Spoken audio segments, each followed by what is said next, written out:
Assalamualaikum warahmatullahi wabarakatuh. Saya Ainur Cahyati dari Universitas Muhammadiyah Jakarta. Di sini saya akan menjelaskan mengenai gugatan perceraian Islam.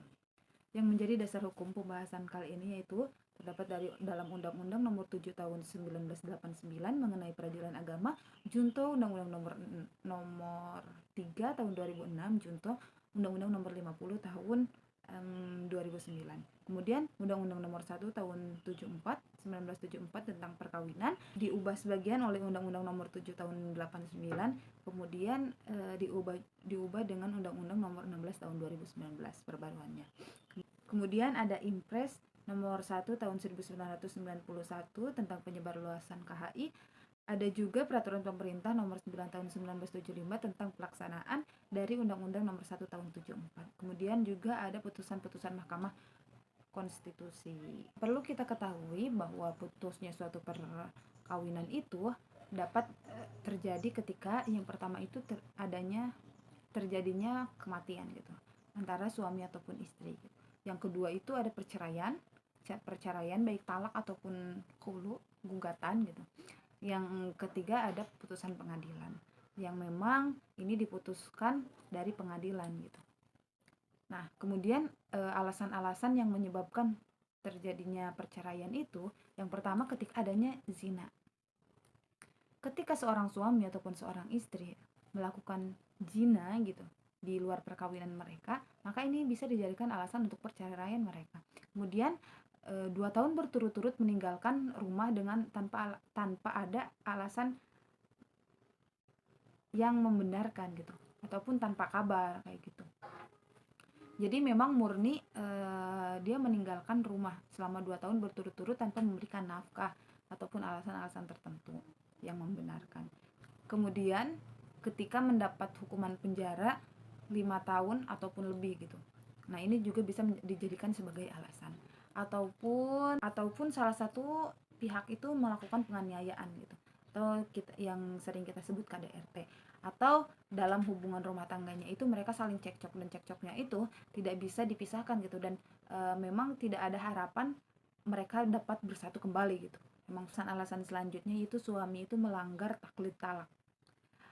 Dan juga ketika salah satu dari mereka itu ada yang murtad, artinya keluar dari agama Islam, maka otomatis dari alasan-alasan yang telah dipaparkan tersebut itu bisa menjadi alasan untuk dilakukannya perceraian.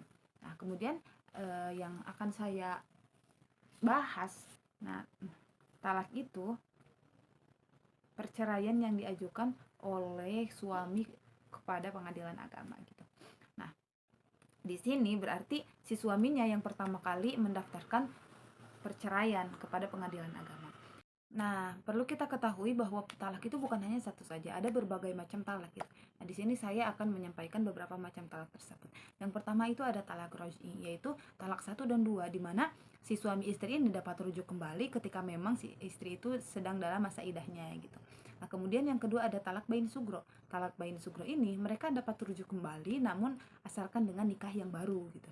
Nah, talak bain sugro ini ada 3 macam, yaitu talak yang memang belum pernah hubungan badan, yang kedua itu adalah hulu, ataupun yang ketiga itu talak karena putusan pengadilan.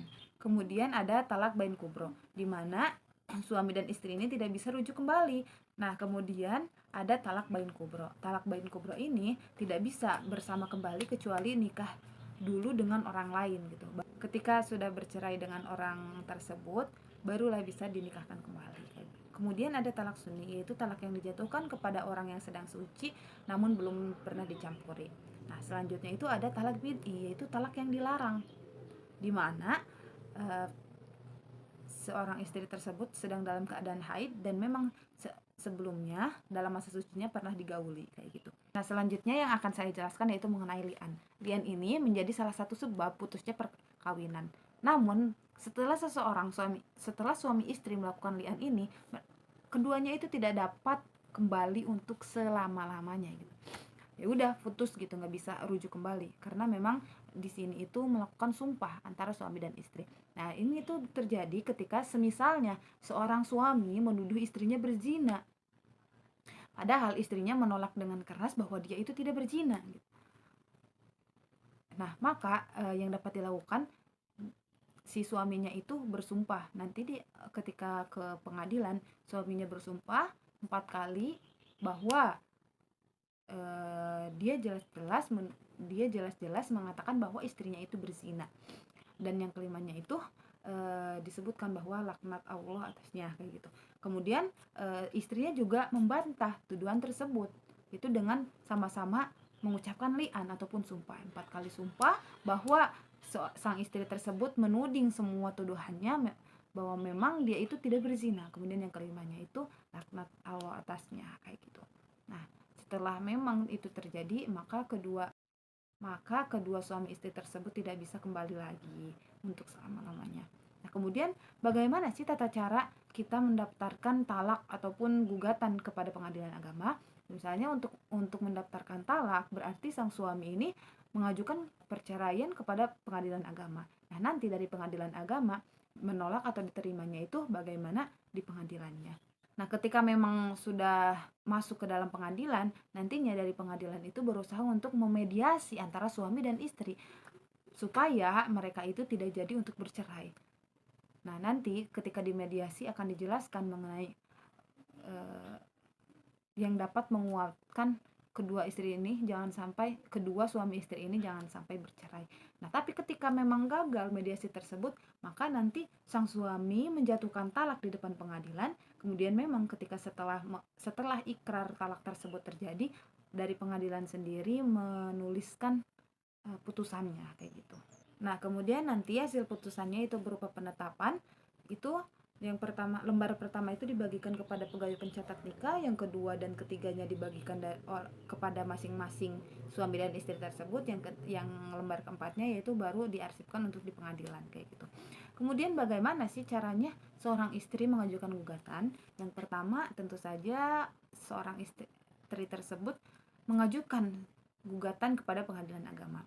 Nah, nanti ketika penggugat sudah mengajukan, dari pihak pengadilan ada pemberitahuan kepada tergugat. Jika memang tergugat itu ada di wilayah yang sama, maka langsung panggil ke wilayahnya. Namun ketika memang suaminya sedang di luar negeri, itu dapat diwakilkan oleh perwakilan Republik Indonesia di daerah setempat, kayak. Nah, gugatan-gugatannya misalnya, kemudian gugatan yang dengan alasan bahwa sang suami itu meninggalkan rumah selama 2 tahun tanpa mengasih nafkah dan tanpa alasan yang tidak bisa dibenarkan, maka sang istri ini bisa mengajukannya setelah 2 tahun kepergian dari suaminya.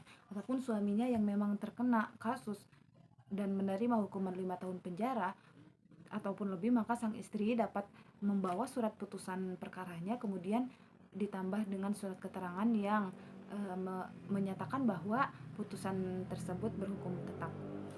Kemudian ketika memang ketika memang gugatan tersebut alasannya karena perselisihan yang tidak dapat diperbaiki lagi, maka pengadilan dapat menerimanya ketika memang sudah menerima ataupun mengetahui kesaksian dari orang-orang terdekat dan keluarganya.